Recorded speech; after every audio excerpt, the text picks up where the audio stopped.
A'udhu billahi samil alim minash shaitanir rajim. Bismillahir rahmanir rahim. Yan uwa suna yawan kawo mu korafe-korafe akan cewa muna bada magani amma kuma ba ma iya gaya wa mutane misali kamar fa'ida na mu gaya wa mutane da za su haɗa magani da kansu saboda su ma su samu waraka.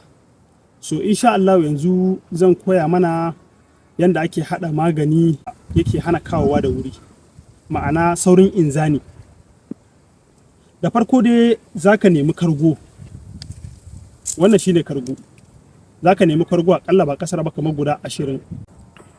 Idan ka neme shi za ka nemi lemon tsami manya-manya guda 3. Sai ka nemi habbatu sauda kamar cokali 1 da kakkiya. Sannan sai ka nemi zuma, ya ƙaramar roban nan ba ta wuce cokali 10 ita ma. Sai ka nemi ruwanka lita 5.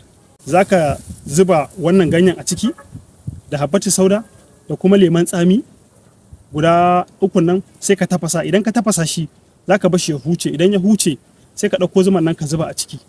Za ka ringa shan da safe kofi 1, ƙaramin kofi na masu shayi, da daddare ma ka sha kofi 1. Insha Allah in dai ka haɗa yadda na gaya maka za ka samu waraka. Allah subhanahu wata'ala ya samu dace. Mun kawo muku wannan fa'ida ne daga MK Herbal Medicine Center. Allah ya samu dace.